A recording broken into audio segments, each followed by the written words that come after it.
Hi, everybody, and welcome. This is Digital Marketing Depot. We are broadcasting live. I'm Chris McDonough. Thanks for joining us for transforming mobile searches into sales, the hype around beacon technology. We are very happy to welcome today Greg Sterling and Warren Raish. How are you guys today? Great. Good. Awesome. I'm going to get to some of this great content in just a second, but I want to tell the audience a couple things and then introduce our speakers more formally. First thing, audience, if you need some help or have a question for our speaker, there's an Ask a Question box on the left side of your console right there. Just use that anytime during the broadcast. If you want to check out Rio SEO or Digital Marketing Depot, there are some buttons at the bottom of your screen. You can just click on those, and they'll take you where you want to go.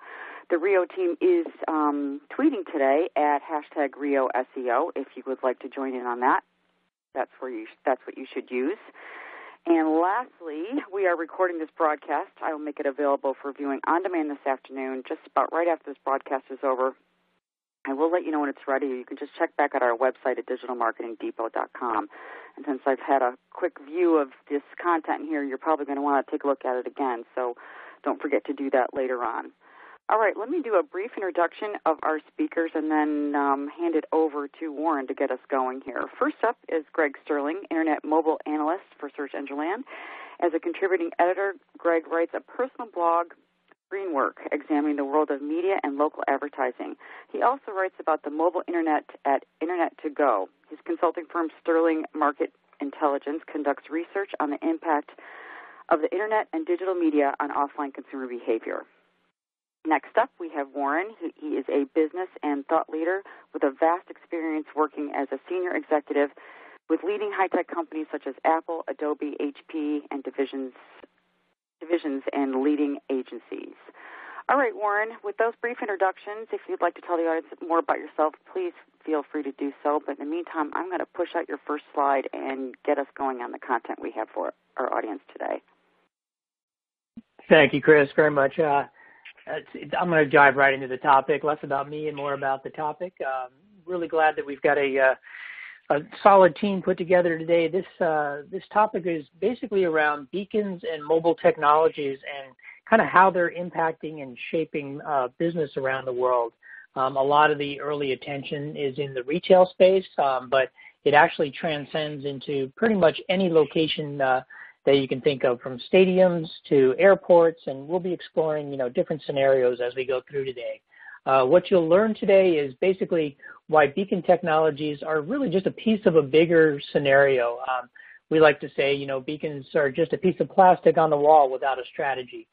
We really believe that it's a multi-channel strategy that you need to take, and beacons play a key role in that, but really it's not a silver bullet to answer all your issues around driving online and offline conversion. But it is an interesting and kind of a new enabling technology that we're going to explore. We're also going to learn, how your experience of using mobile wallets can also compel users to increase their loyalty and increase their average order value.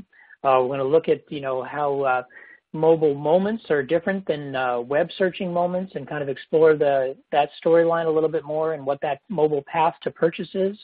We're going to be looking also at alternative technologies. So if you're not quite ready to dive into the beacon platforms, then there are alternatives where you can also still bridge that offline and online strategy that you have through other technologies. And then finally, we're going to look a little bit at recent announcements from Apple in their iOS 9 release, where they're now enabling mobile ad blocking and what the impact of that will be.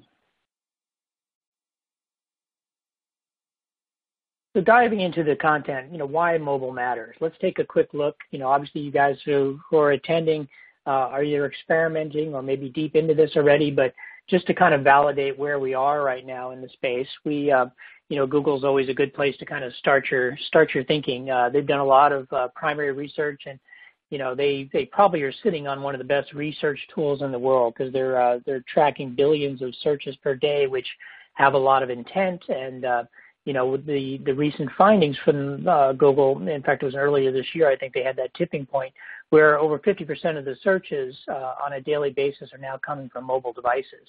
So that's a game-changing environment for Google.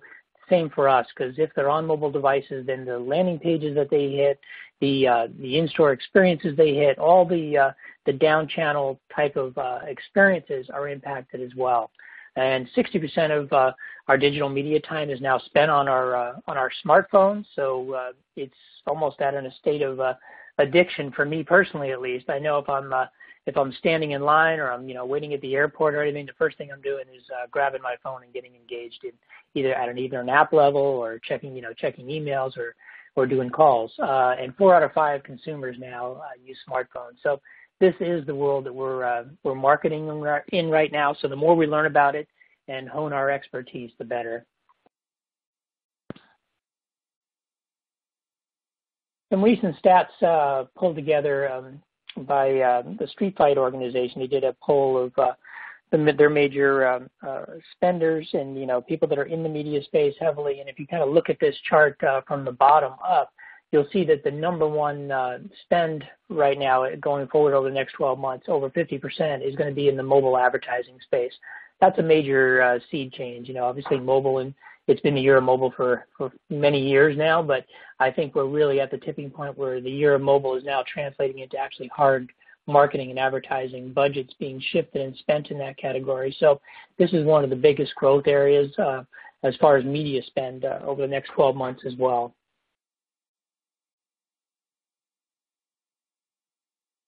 And if you look at location as one of the key factors, we obviously we at Rio SEO kind of live and breathe this location mantra, but it is absolutely critical. 1/4 of smartphone users consider proximity as one of their key factors of context as they're doing searches. So when you're searching, and particularly in the retail space, you want to know that the place you're looking for is close by and proximate to where you are.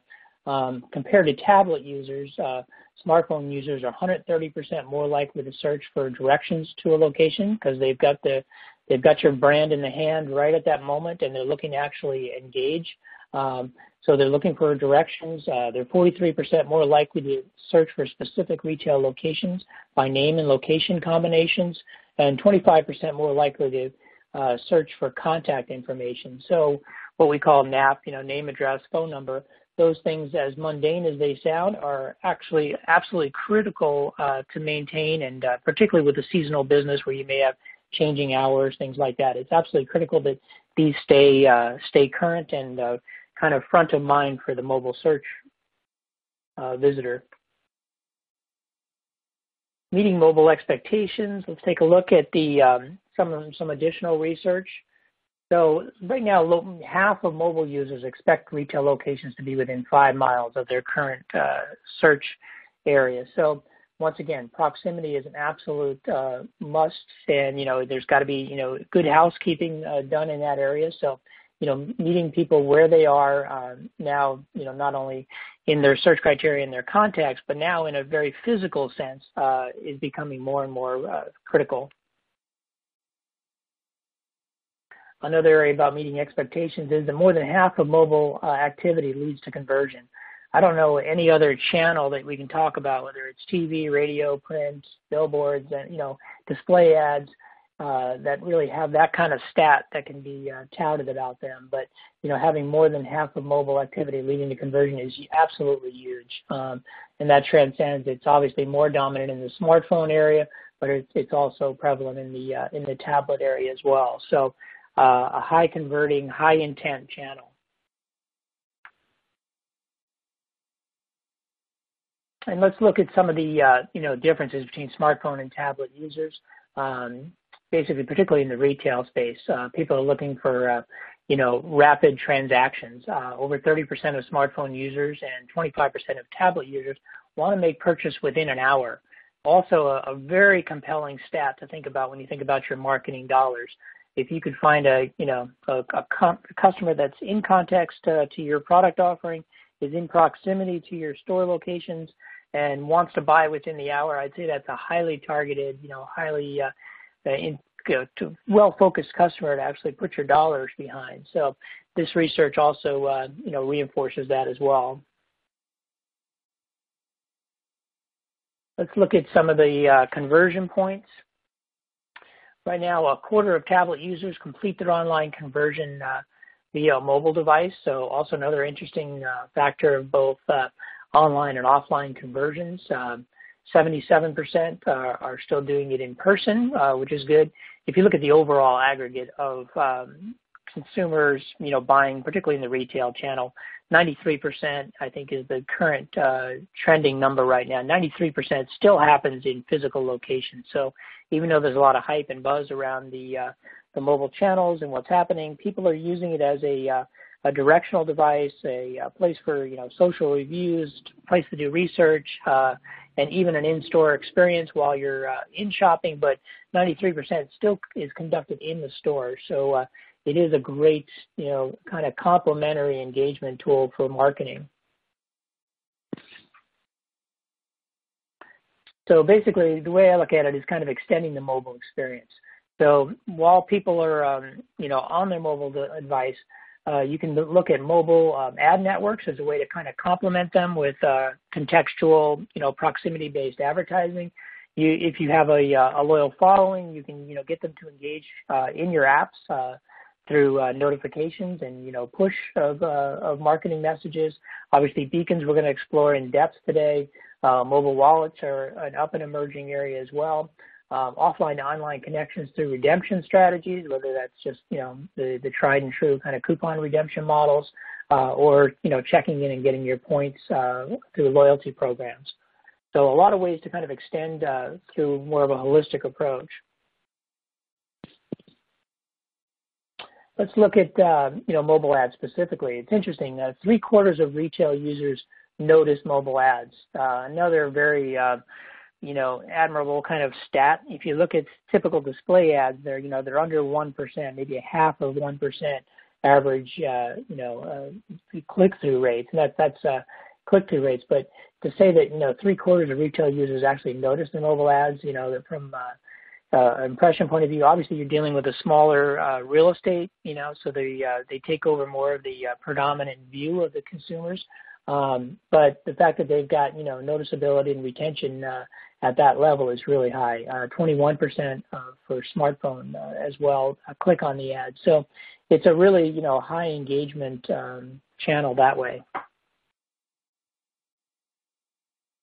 Local relevance is absolutely front and center. If you look at the importance of, smartphone and tablet searches, basically what they're looking for is proximity. They're looking for things like, name, address, phone number, directions. So retail advertising most likely will click on, from their smartphone, 28%, 33% will click on it if it's got local relevancy attached to it. So you can see that it actually is a major trigger point for actually getting people to engage at a local level. All right, I'm going to jump in here for you here, Warren. Okay. Yep. Audience, this is the first of a couple of polling questions that we have going for you today. This is a multi-choice answer, so choose whichever options apply to you. More than one is fine, obviously. What are the core technologies that your organization is reviewing to capitalize on the mobile opportunity? Beacons, mobile wallets, mobile ad networks, coupon redemption, loyalty programs, or mobile apps? All right, I'm going to give the audience just a couple seconds to respond. We're already getting quite a few answers in already, so it probably won't take the usual 30 seconds, but let's see what we've got. And then, Warren, I'm going to push these out for you in just one more second. Let me give it one more second. Sure. All right, I've got the answers in. And interestingly enough, obviously, I expected the beacons because this is a beacon webcast, but I'm surprised that the spread is pretty even. Yeah, it's interesting. Mobile ads, that kind of supports the primary research that was done in my earlier slide there, too. A lot of people are shifting spend into the mobile ad network, so that's reflected there as well. Coupon redemption, of course, another high area. Yeah, this is great. Okay. And good. I'm going to go ahead and push out your next slide there, Warren, and keep you going, okay? All right. Thank you. All right, so let's take a look. Obviously, we talked a little bit about the key trends in ad spend, the different devices, looking at mobile in a holistic way. Let's take a look at navigating the local mobile path to purchase. As you might expect, it's different. I'm going to lean again on some Google research that they put out. a year or so over the last year, and basically they have these really interesting pillars that they look at. One is basically looking at the entire customer journey in basically 4 phases. One is, they break them into micro moments, and the first moment is I want to know moments. So, 65% of online consumers look up information kind of while they're, in the path to purchase, and 66% of smartphone users turn to their phones to look up something that they saw on TV. So once again, kind of getting to this cross-channel approach, if you can tie mobile into your overall strategy instead of just making it one silver bullet, I think that's reinforced by the research phase of I want to know moments. And then the next phase is once they do their research, they do their homework and they're ready to go, they have what they call I want to go moments. There's a 2x increase in the near me searches that have happened over the past year. So people are now using that as a common phrase, pizza places near me, or, retail locations near me, or electronic stores near me, whatever the category is.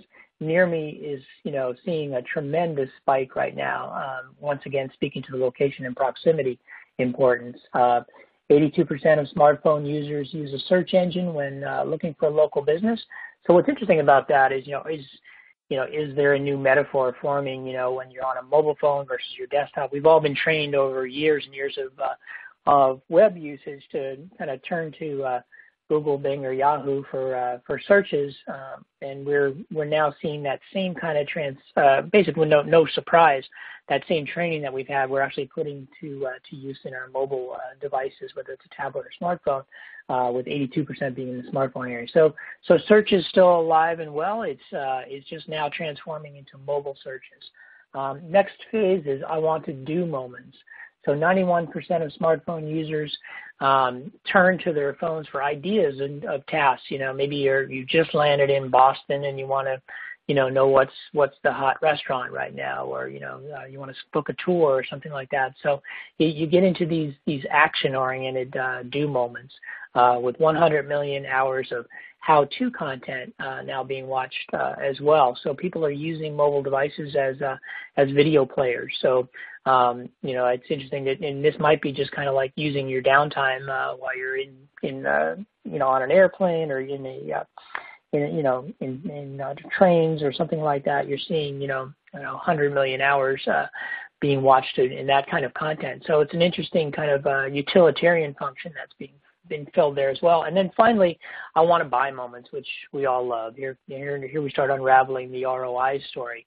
82% of smartphone users consult their phones while they're in store deciding what to buy.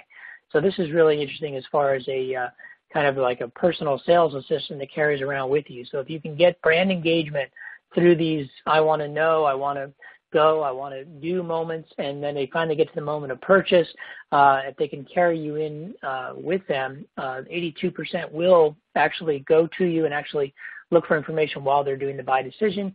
And then finally, 29% in mobile conversion rate in the past year. So when you look at a conversion rate close to 30%, that blows away, a tremendous amount of other channels that you might be looking at that are in the single-digit kind of conversion rate. So once again, mobile's highly compelling and is really starting to unravel into a solid ROI storyline for marketers.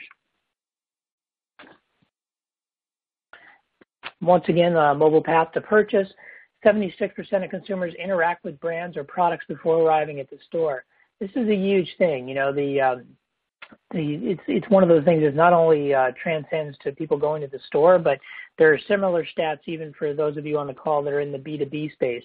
A lot of the primary research, reviews, homework, all that's done before they even, hit the contact us button on your website or, call your sales organization or download a white paper. All those things are happening prior to the sales folks getting involved. So it's a new dynamic right now. And this, once again, this translates to B2B and B2C.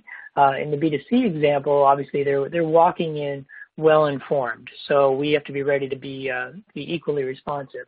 1 in 3 shoppers say that they spend more when they use digital as part of the shopping process. So they come in smarter, more informed, and ready to buy, and that translates into a higher share of wallet. 80% of local purchases searches made on a device turned into a purchase. I just want to stop on that point for a second. That is phenomenal stat. 80% of local searches made on a device turned into a purchase. You know, once again, what other channel can we kind of wave stats like that around? I'm just amazed, you know, being in the media space for so many years, we're happy to get, you know, 3% conversion, 4% conversion on some of the things we're doing. When you look at that kind of 80%, you know, purchase intent, it's amazing. So obviously, which is why we're all here. Let's look at the moments, you know, kind of, you know, how are they coming together and how do you win in these micro moments? There's basically three different elements that tend to get looked at. You know, one is the intent. You know, are they just in research mode? Are they in buy mode? Are they in a mode where they are, you know, looking for immediate action? Are they looking for an Uber or a taxi immediately that they need to get from the airport from point A to point B? Are they you know, what is basically the overarching umbrella is what is the context? You know, obviously the same user is not going to be the same at, you know, 6 in the morning when he's, you know, checking into an airplane as he is when he's, you know, in his hotel in the evening after a day of work. So that context element is absolutely important. And the immediacy factor and that's where proximity and location really play in. So to win in these moments, you really got to look at them kind of together and say, okay, I know about the profile. You know, I'm looking at a, you know, 32-year-old woman, and, you know, she's downloaded our app and she's used it for shopping purposes, things like that. So you may have a general profile building, either anonymously or through primary information that you have access to. But even with that, you can't make just, you know, generic blast offers out to her. What you should do is really look at the micro moments that bring in context and moments of immediacy into those factors so that you're really making, you know, relevancy one of your top criteria. And then also considering the size of the screen in her hand. Is it a tablet? Is it, you know, is it an iPhone, an Android, so that you can have, you know, once again, relevant contextual messaging there. And then is there a direct path towards a desired outcome? So are you making relevant offers that really are meeting those moments of need?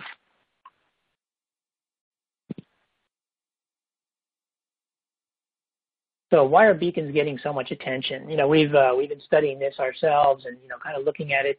Obviously, you know, 71% of organizations now researched say that they're going to be investing in beacons. I see it, you know, with a lot of the retail clients that we work with, that people see it as kind of like it was with, you know, social and mobile a couple of years ago. Everybody was doing some experimentation.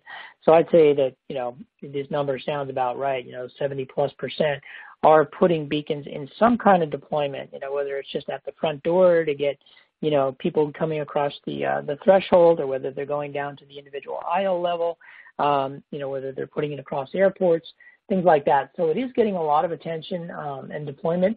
I think there's still, you know, the jury's out still on kind of the ROI story for some. It's still in that early stage testing mode. Only 23% of the customers, on the other hand, state that they're interested in sharing information with these retailers because of privacy concerns.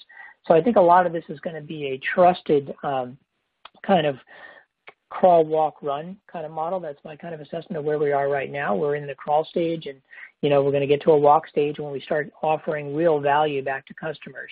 You know, I've heard people talk about this all the time. You know, everybody uses the example of, you know, when you're walking past a Starbucks, you're going to get a coupon. So that's, you know, that's kind of the low-hanging fruit area of this model. But I think where the gold really starts to unravel in this is when you stop looking at it as a pull mechanism of just, you know, pulling information about people coming in, but look at it at least equally as a push of information out to people so that you can enhance their user experience while they're in proximity and, you know, in your store locations or in the locations of your business. So, you know, once again, what we like to say is a beacon without a strategy is just a piece of plastic. So don't look at beacons as, okay, I've deployed them, now they're done. It's only the beginning, and it needs to be looked at in a holistic fashion. So let's take a look at the benefits of beacons, and I'm going to transfer over to Greg. And Greg, if you could pick up from here, and then I'll jump back in the end. Thank you. Sure. Thanks, Warren. There was a ton of data that Warren talked about, and he talked about a number of beacon-related stats, and I've got some different stats in here. I think, beacons are a very exciting technology, but as Warren indicated, they're just one of a number of different ways to connect the digital and physical worlds, which is really what we're talking about broadly. The survey revealed that more than half of the people on this webinar were already using beacons. So my slides hopefully will not be too elementary for people. I wish we had some sense of how they were using them. But at any rate, I'll go through these, and if there are questions at the end that didn't get addressed, we can talk about them. So obviously, this is a beacon. This is an Estimote beacon. It's just one of several different manufacturers. It's just a piece of plastic, and they can be of different sizes with chips and circuits on the inside. There are dozens of beacon makers. Many people feel that beacons are now a commodity, although companies like Gimbal will tell you that's not the case. There's maybe 10 to 15 major manufacturers, and pricing varies, but kind of on average, it's around $30 a beacon. If you're buying, a huge volume of beacons, you can get them much more cheaply. And there are a lot of nuances about security, combining beacons with other technologies. There are people now building hybrid beacons that have different and additional capabilities in them. People probably already know that the core technology is Bluetooth Low Energy, or sometimes it's called Bluetooth Smart, and that there are competing standards out there. Apple has the iBeacon standard, which is not a piece of technology. It's a standard that developers are supposed to adhere to. And Google recently introduced Eddystone, which works across Android and iOS devices and is kind of a broader standard than iBeacon. But I'm not a developer, so I can't speak to the technical nuances there. But it's Google's sort of positioning Eddystone as a kind of Internet of Things platform. So just for those that may not be aware of how beacons work, this is just a kind of an overview. So you've got a beacon that's physically placed in a venue. It has a limited range. The ranges are different depending upon the power of the beacon, but it's kind of 70, 80 feet, something like that, or sometimes more. And they broadcast a signal out to a device capable of receiving it. And you have to have a number of requirements, which I'll talk about in a couple of minutes, that are fulfilled before the smartphone or tablet, I suppose, can receive that beacon message. And it's really the app that interprets the signal.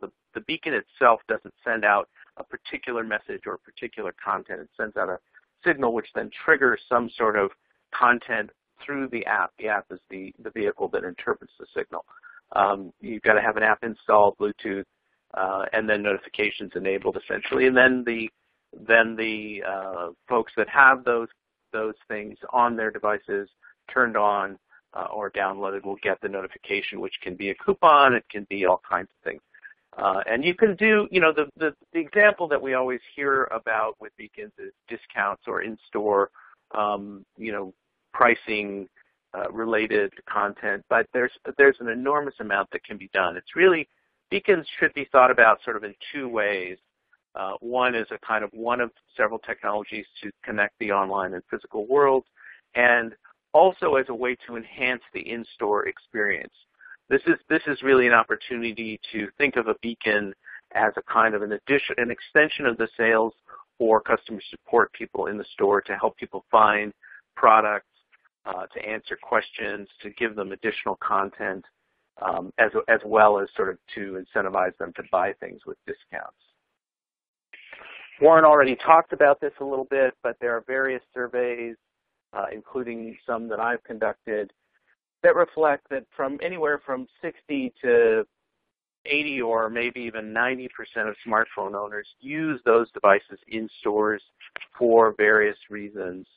And so this is very, very already well-established behavior, and it's something that for a time was causing a lot of retailers a lot of concern, so-called showrooming.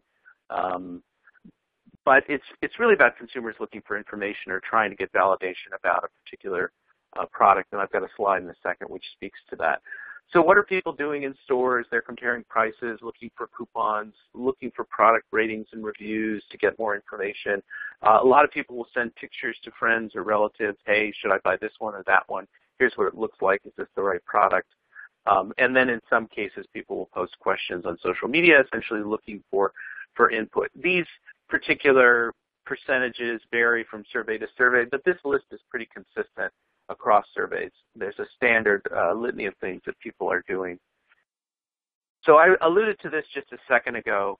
You know, in the beginning when people started using smartphones in stores, there was all this concern about Amazon was going to be sort of, showrooming, and people would go into a Best Buy and look at a particular laptop and then go buy it on Amazon, and that this is going to be the sort of prevailing behavior. And there's some of this. There is a fair amount of this, and there are examples of people going into stores and then leaving without having bought something because of some piece of information they got on their phone during the process. But this was an IAB survey that was done in 2013, but I think it's still quite interesting and valid. What they found was that roughly 2/3 of shoppers in stores using smartphones were more inclined to buy something in that store because of the information they were able to access on that phone. In other words, they're there to look at something, they want to buy it, there's an inclination to buy, and they're really looking for some validation. Is this the right one? Is this the best one? Is this price a good price? And so it's not really something to be feared by retailers. Retailers should be aggressively embracing these in-store technologies to enhance the experience and to give consumers the information they need to make confident purchases. Warren talked a little bit about this already. How are beacons being used? And you guys on the phone probably know a fair amount about this, especially if you're deploying them already. There's a lot of use cases: hotels, airports, sports stadiums, museums, obviously retail, conferences and events. I mean, the Golden State Warriors for the past couple of years have been trying to upsell people within the stadium that have their app, so they'll get a notification that there are better seats available to the extent that there are seats available, and people can, buy a better seat right there on the site. Starwood, the hotel chain that owns Sheraton and W Hotels and St. Regis and others, is deploying a beacon strategy, which is not widely rolled out, but you can do things like unlock your room with beacons. PayPal has a beacon strategy, which, again, is not widely deployed, sort of back to Warren's early days testing phase kind of comments. But you can pay for things in stores using the beacon technology that validates you're in the restaurant or in the store, and then can initiate a payment. So it's a security thing. Museums are using them as a way to provide additional information about pieces of art to visitors and so on. So there's a lot of really interesting, exciting things that are going on, and I think we're going to see much more deployment over time. And here are 4 retailers, among others, that have committed or are in various stages of rolling out beacons. Target recently announced a 50-store rollout, and they have a kind of a broad strategy for them. In-store maps and promotions and so on and so forth. And Macy's has been playing with beacons for a while, and they have a relationship with Shopkick, although I don't know if it's still in the same form that it was, but that's a sort of a loyalty app. But as Warren also indicated, beacons are still very much a work in progress. We had about 3 years of people flirting with beacons, and now we've got some rollouts going on, and people are trying to figure out how best to use them. And as I indicated in my sort of explainer about how they work, there's a bunch of requirements. So there's quite a bit of friction here in getting people to use them. Retail in particular retail stores have had real trouble getting people to download their apps, which is a fundamental obstacle. They've had mostly bad user experiences, and so people have either downloaded them and abandoned or not downloaded. But at any rate, you have to have an app as a fundamental matter capable of receiving the signal. Otherwise, you can't communicate with the user. Location services need to be enabled. Bluetooth needs to be turned on. Notifications need to be turned on. So you've got a bunch of requirements that have to be met, and users need to be convinced that there's value here for them. There is a scenario where you can tap into a network of beacon-enabled apps that are already in place and may already be on the user's phone. And that's a kind of an interesting way to overcome this individual app download problem. But that's not yet widespread, but I think we'll see more of that where people build networks of apps, and then the user already has an app that can receive a signal and can receive notifications if those are turned on. As Warren indicated, people are sometimes resistant to sharing location. This is a Pew Research Center survey from 2013. What I've called out here is that 70% of these respondents feel that location is something that's either very important or somewhat important for them to be in control of. It's a piece of sensitive information. There are privacy implications around location and how you handle location that the FTC is involved in, and particular states have different rules. California, for example, had some specific rules around use of location. This is a recent Skyhook Wireless survey that basically says some people resist sharing location for privacy reasons, or they didn't see value. Some people will turn it off because like maps and navigation will drain the battery, or other location using apps will drain their battery. And people want real value. They want to see content. They want to see offers. They want to see personalization. And personalization is a very, very big theme in retail in particular. People want more personalization.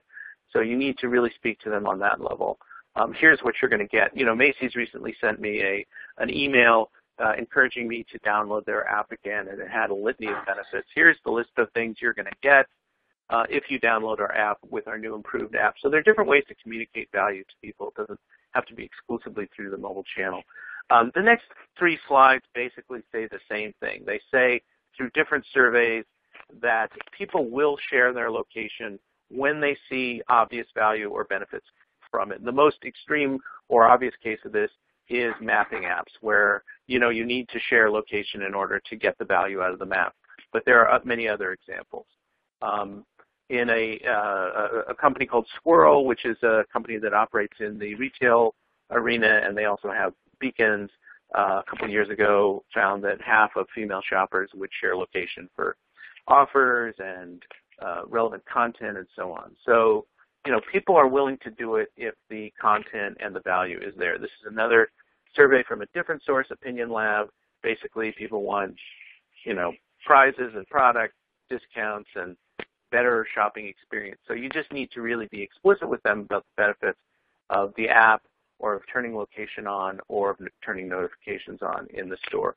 As Warren and I both have discussed, beacons are really one indoor location technology out of many. I spent the last several years pretty deeply involved in this space, and there's a lot of indoor location stuff happening that isn't limited to beacons. Because Apple endorsed beacons, that's why beacons have kind of taken off and gotten all this media attention. But there's a bunch of other stuff, obviously Wi-Fi, a technology very interesting around magnetic energy and magnetic radiation. LED lighting is a big push in stores. You can get location off of LED lighting. There's stuff you can do with sound, sort of sonar-like, IP-connected cameras. And many of these technologies are being combined in different ways. And the future is really some hybrid mix of these things to provide the coverage to reach a broader audience. And then my final slide here before I go back to Warren to talk about some beacon alternatives is this notion that what we're really doing here is digitizing the physical world, the Internet of Things, or the physical web, as Google likes to call it. This beacons are one piece of a larger puzzle, but it's a really exciting time as people are finally able to connect the dots between online and offline, even though much of this is getting sort of more complicated than pure online driving e-commerce sales. It's a lot more exciting. There's a lot more data. It's a lot more interesting, but it's something that people have to be very thoughtful about. So Warren, back to you for beacon alternatives. Oh, Greg, thank you very much. Appreciate that. So yeah, there's if you're feeling late to the game, or that you need to catch up on beacons, I wouldn't stress about it too much. There's obviously a lot of adoption going on mobile devices in and around the beacon space, but also kind of preempting the popularity of mobile.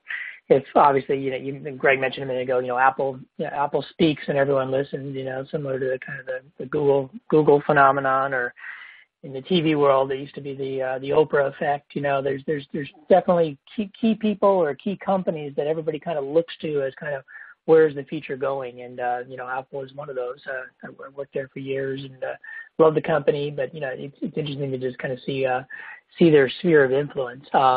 In Tim Cook's recent keynote, he said, the vision of the mobile wallet really is to replace your physical wallet, and with the growing footprint of mobile around the world, and the ability to kind of personalize the experience and build loyalty and have it be a cross-channel kind of connector and enabler. It's really amazing. So, as I mentioned, he reinforced, 50% of shoppers have approached the checkout with coupons on their screens and their mobile devices. So, we're not talking about a future trend here. This trend is already alive and well, and it's been kind of percolating for years. Particularly in the retail locations where people get the immediate value of a discount. That seems to have been kind of the hook that's kind of carried this mobile channel onward. But, I'll be exploring in the next few minutes, other alternatives to that as well. It's not just about the coupon, although that is a key driving factor.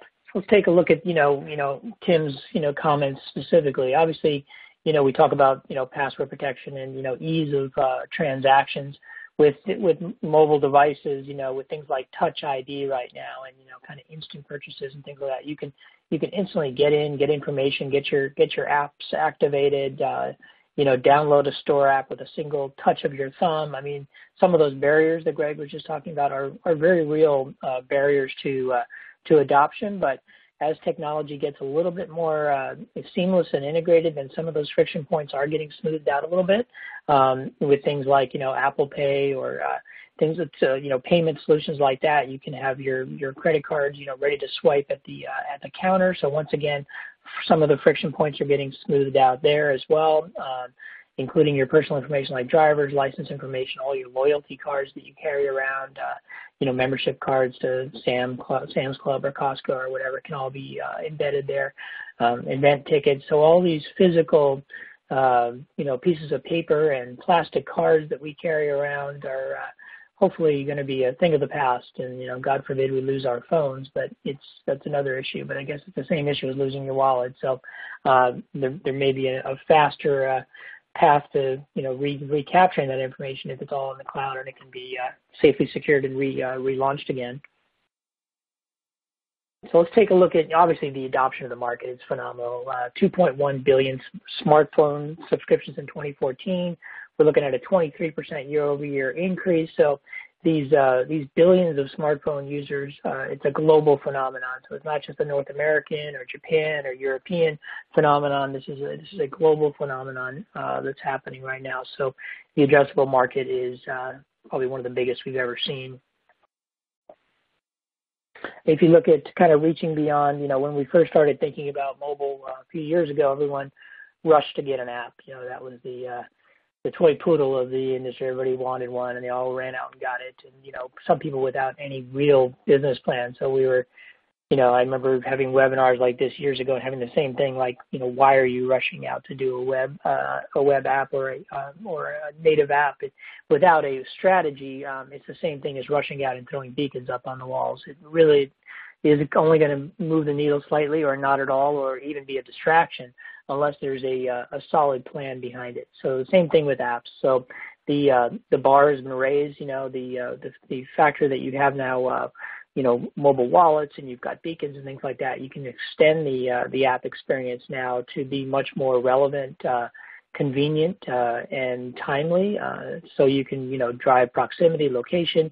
You can make it more utilitarian while they're in the moment. And overall, the big umbrella is really contextual relevance. So that's now being enhanced beyond the traditional app strategy. So bridging online and offline is really the goal. We like to say at our company we drive, searches to sales is kind of the mantra that we carry around our hallway. But that's really the pathway that we're all looking for is how do you bridge these two worlds? And there's different, metrics. Everybody's looking for ROI. The low-hanging fruit area would be, offer and coupon redemption would be a, solid ROI to hang your hat on initially. The other way I'd encourage you to look at it, though, is not only just from a straight revenue perspective, but also look at, increased customer services, and then ultimately new customer experiences that you can create. There's just, new ways that you can actually enhance the experience with this additional level of information. So tying in, connection to your apps and immersive local experiences. United Airlines is doing some experimentation right now, and I think they're only doing it in Newark, but they're basically using their app to their loyal customers, and once they hit the ground in Newark Airport, instead of just pulling information of proximity that they're now in Newark Airport, they're actually pushing information to them and saying, hey, here's your next gate, and they're actually feeding them up maps of the airport and directions to exactly what gate they're at and how to best get to either an airport train or whether it's walking distance. They're actually giving real value for the commitment and the opt-in to their app. So once again, that's not an ROI that you would measure in dollars per se, but if I find that the United travel experience overall is better than perhaps Delta or American or Virgin or whatever the competitive suite is right there, then that might be a major loyalty hook. So it's another way to kind of turn the block and look at your ROI story. It's just enhanced immersive local experiences, I think, are going to be on the rise for the people that are smart about this. So the cross-channel connection, we talked about it a little bit earlier. The channels that are probably the lowest hanging with closest affinity to this are in the areas of kind of push and pull technologies. Obviously you want to drive around convenience, make it ubiquitous and distributed widely. But if you're looking at a holistic plan for 2016, I would include email, your SMS messaging, your social.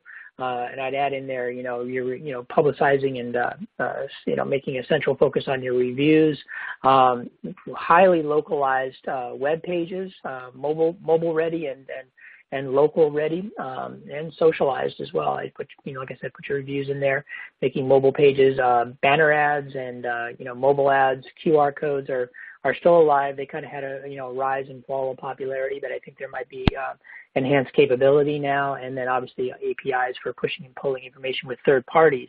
So when you're in a city and you land and you're in your app, you might want to bring in things like traffic or weather or, local sports activity that's going on, things like that once again start rounding out this contextual story. So cross-channel connection examples, obviously, you can do emails. The temptation of emails is to kind of profile you once and then set it and forget it and then shoot out, uniform messages to everybody. What I encourage you to do in the email space is to fine tune that now so that you have a set of email templates that are based on city, location, time of day, time of year, things like that. So you basically get that proximity factor in there as well, so you can actually target and message those in a more relevant way out there. Same thing with your SMS strategy. Instead of a blast strategy, doing it much more based on proximity and location. Same thing with kind of push technologies. You can kind of watch what's going on if someone's actually on their phone and they're engaging with certain content around certain cities, information, sports teams, whatever. Then once again you can make relevant information as your call out and your strategy as far as your offer strategy. And this can be reflected through push notifications, through banners and offers on your landing pages, through the messaging center, and interactive notifications that are actually triggered by the consumer as well. So it can be a two-way street where they basically put in a zip code or put in information saying, hey, looking for special offers in this zip code or this area. So it can be, any one of these factors can be played in. And then let's take a look at, tracking and measuring. Like I mentioned before, I think, it's, at the very least, if you've got a retail event at the end of it, then obviously, your offer redemption and your point of sale integration is going to become really important. So that's another area that I would explore is integration with your other systems. If you can integrate with the POS system, and your mobile strategy, you're gonna get a home run on multiple fronts as far as getting people counted across the threshold, getting their actual purchases tracked. The other area, of course, is make sure that you're capitalizing on these near me moments that I talked about earlier. It's been a 2x increase in those over the last 12 months. So definitely want to make sure that you're findable in those near me moments with name, address, phone number, hours of operations, and then create the next moment of search optimized local landing pages by accelerating your path to searches through mobile readiness. So it's really, I would look at several fronts. I'd look at, your redemptions. I'd look at your customer service, increased engagement, and I'd look at your, your new customer experience, kind of immersive customer experiences as far as your measurement. So it's going to cause you to kind of pause a little bit and look at a new set of key performance indicators, I think, for this channel that actually complement the others. And we're going to take a minute and just do a quick poll here. The question is, what is the impact you think mobile ad blocking will have on the consumer? And if you could check these will kind of tee up our conversation a little bit about the iOS 9 discussion. So, I don't know, Chris, if you can tabulate for us, if you guys can take a few minutes and just click the relevant checkbox, that would be great. Yep, I'm working on that, and just want to let the audience know Q&A is coming up, and we're going to bring Greg back on board in a second, and we also have a special offer for you guys coming up. So hang on, let's get through this polling question, and then we'll get to the other good stuff coming up. All right, I've got some results for you here. So that's the results for this, and then you can move right into your special offer if you'd like.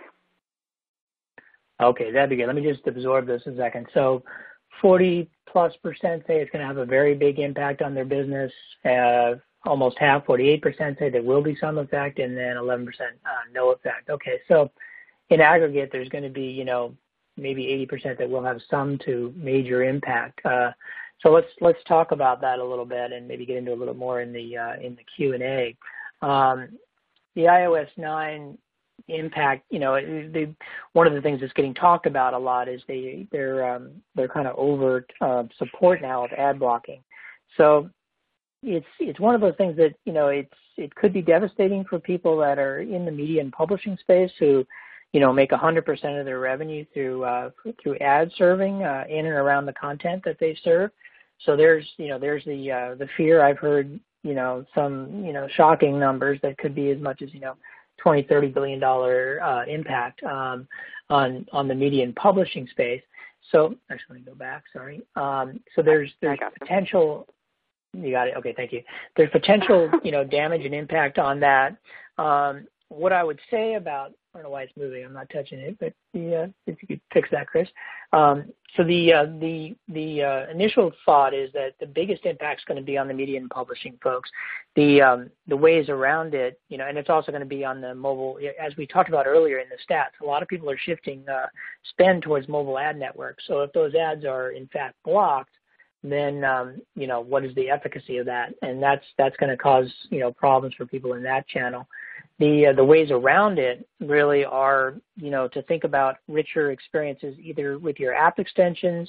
The other one is through local landing page optimization. So on the path to purchase from mobile users, they're going to go through typically a search scenario, which is probably going to take them to potentially a mapping interface, and then ultimately to a click to the website. And that website click is going to take them to a mobile optimized, local optimized landing page, hopefully.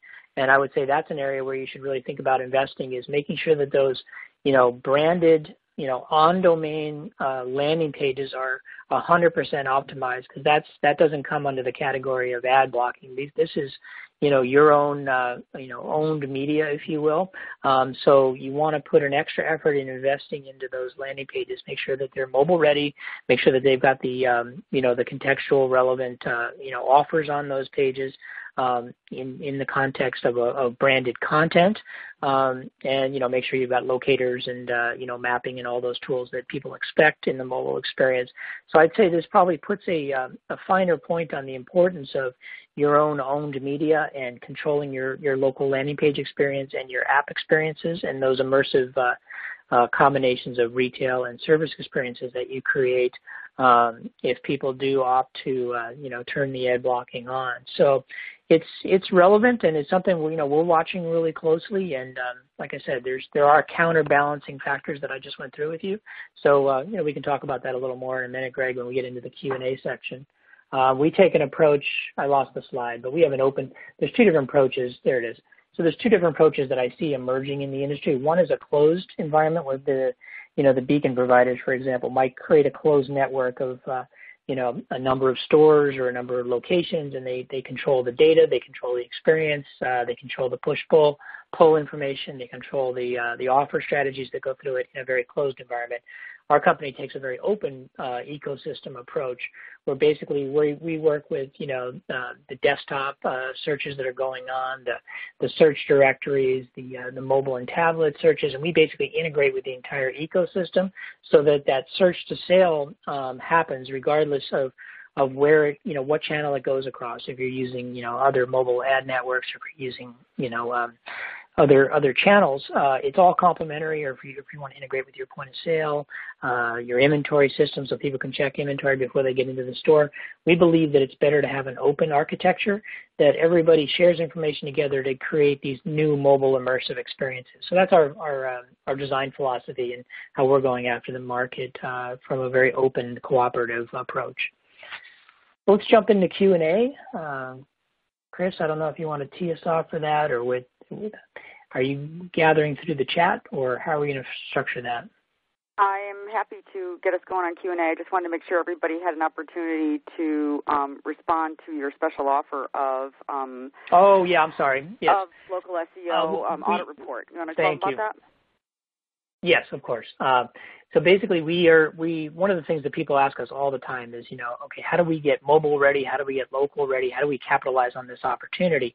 We have a free service that we offer through our expert services team that basically will do a full assessment for you. It'll actually look at all your outlets. It'll look at all of your citations that you have, your location ranking on the major search engines. It'll look at your mobile readiness factor on whether your sites are considered mobile ready by Google in particular, which is of critical importance. So we give this free audit for you just so that it gives you a starting point as you start building your strategy, so you can see the gaps of where you really need to invest or put more energy. So if you could just, click on this box and let us know your level of interest on that, that would be very helpful. And then we'll get into Q&A. All right, terrific. Thank you. We are a little bit tight on time, so I'm going to jump right into Q&A here quick and see if we can get to a couple of questions. And the ones that we don't get to, audience, I'll give right to our Rio team and have them get back to you directly. All right, what do you feel the effectiveness of SMS advertising is? Anybody got an answer for that one? I think it still works. It's been around for a while. It still gets one of the highest open rates. So if you compare it against display ads or email ads or anything else like that, I still think it's got one of the highest open and offer rates. Greg, I don't know. What are you seeing? Well, I don't have any recent data. I think you have to be really careful, though. You have to get effectively a double opt-in from people. So it's really like a notification. You need to ask for people's permission to do it, and then you can do it. And you need to be really careful about spamming them. So as Warren says, it can be effective, but you've got to sort of follow the rules. It's not just something that you can kind of secretly grab their mobile number and then start sending them SMS messages. Okay. Yeah, I think you're totally right. I think the annoyance level is really high. As far as interruption level is perceived as more annoying than even banner ads or other things. So yeah, that is a sensitive point. Okay, Greg, I know you touched on this one. Can you explain in more detail who or what are making networks of beacon-enabled apps? Is this helpful? Well, there are probably more than a couple of companies out there that are trying to do this. I think Relevance, which is a company that was dealing with in-store product inventory, had built a network,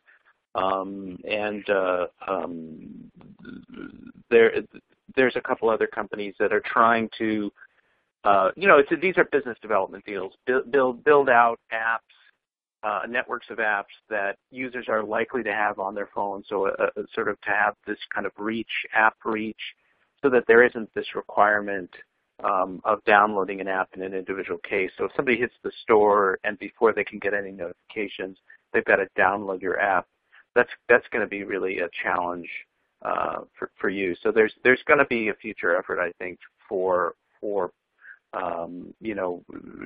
to try and build networks of existing popular apps on people's phones to make it possible to reach them without having a download requirement.